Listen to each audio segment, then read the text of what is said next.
For Victims and Villains, my name is Josh, and today we are talking about the latest collaboration from David Ayer and Jason Statham. This is A Working Man.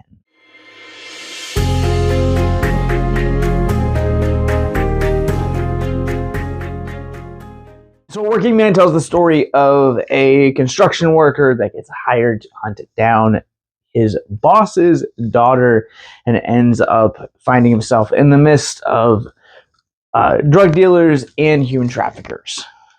So there is a lot of good here, and there is a lot of serious missteps that prevent this movie from being just as good and as entertaining as Statham and Ayer's previous collaboration with last year's The Beekeeper. I feel like by now, when you see Jason Statham in a movie, you're expecting good action sequences and charisma, and for him just to be an overall really entertaining type of character. And, well, in that front, this film does not disappoint. A Working Man contains the signature charisma and action sequences that we've come to know from Jason Statham, and that's part of the reason this movie is as entertaining as it is. I love that this is a movie that is bringing attention and bringing out the conversation around the very serious and much stigmatized topic of human trafficking. And I'll kind of get into that a little bit more in just a second, but I love the fact that this entire mission is about just that subject, about rescuing someone that we know and we love, very close to our protagonist in the ring of human trafficking. And I love even more that the tagline for this movie is "Human Traffickers Beware." Like, I just love that every time I pass this poster in the cinema. But I also feel like while this movie is drawing attention to human trafficking, there's so much going on with this narrative that this feels like it should be a very clean, cut and dry topic. Get in, kind of get out, kind of rescue type of mission. And it's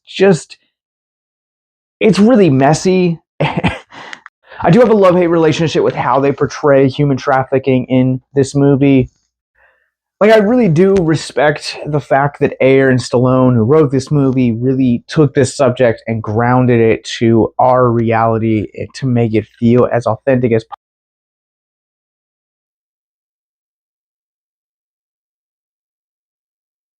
possible. Just shady stuff as well. And I like that the fact that the film does bring attention to that, but in the terms of storytelling, this is where a really messy narrative comes in.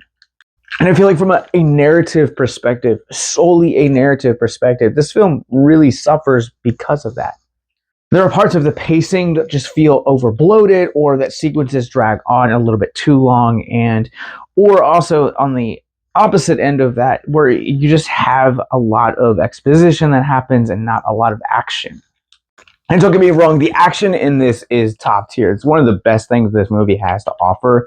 But for me, I feel like maybe it's a personal preference. I feel like given the subject matter of this and just how much injustice exists in real life when it comes to the subject of human trafficking, I would have liked to see a little bit more action.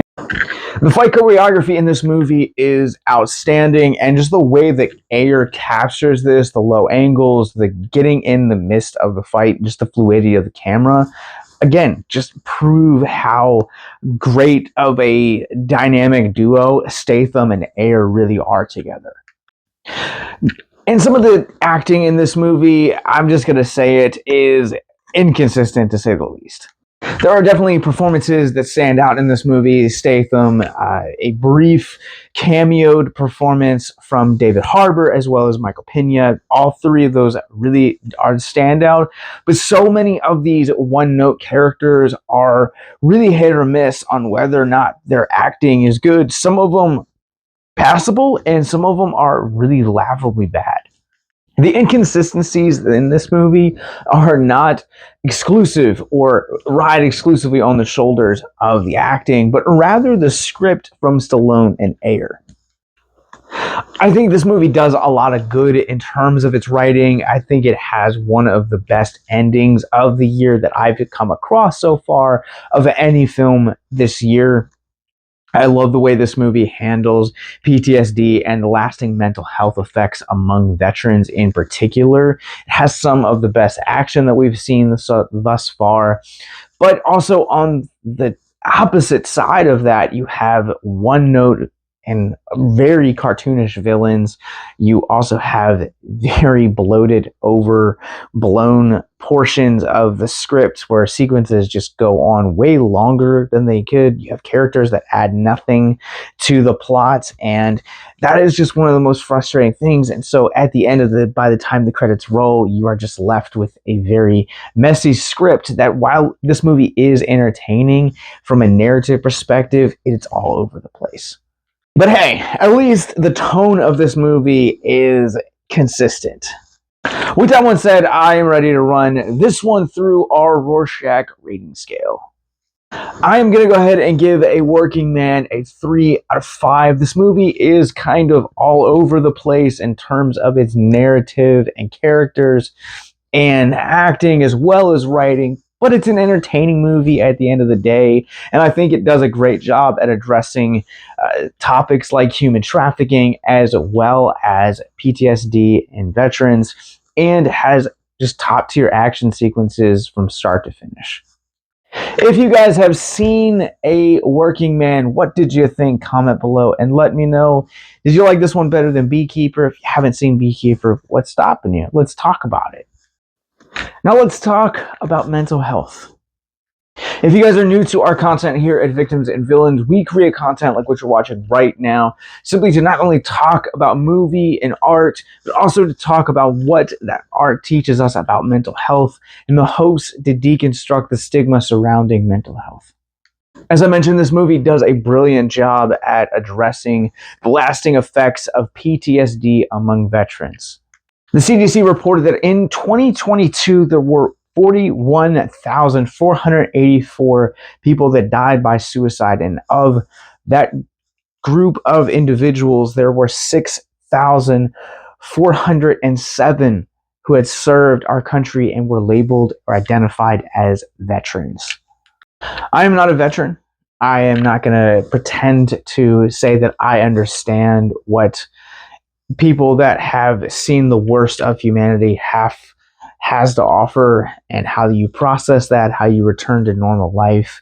But I'm thankful for films like this and conversations that we've had in the past here at Victims and Villains. Back in November for Veterans Day, we did Dog Soldiers and had just an incredible conversation with two veterans about the movie Dog Soldiers and what it teaches us about PTSD, being in the military, and more. And so I'm going to link that in the show notes below. But I just want to say thank you to anyone that is watching this right now that is currently a veteran or has served our country in any way, shape, or form. Thank you so much.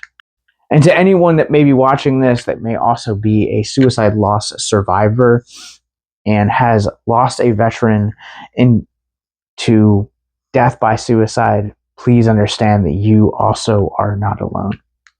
I think this movie does an incredible job at showcasing the lasting effects of PTSD and how there is so much at hand that we do not understand, and how complicated this subject really is, and how long it plays into our own mental health.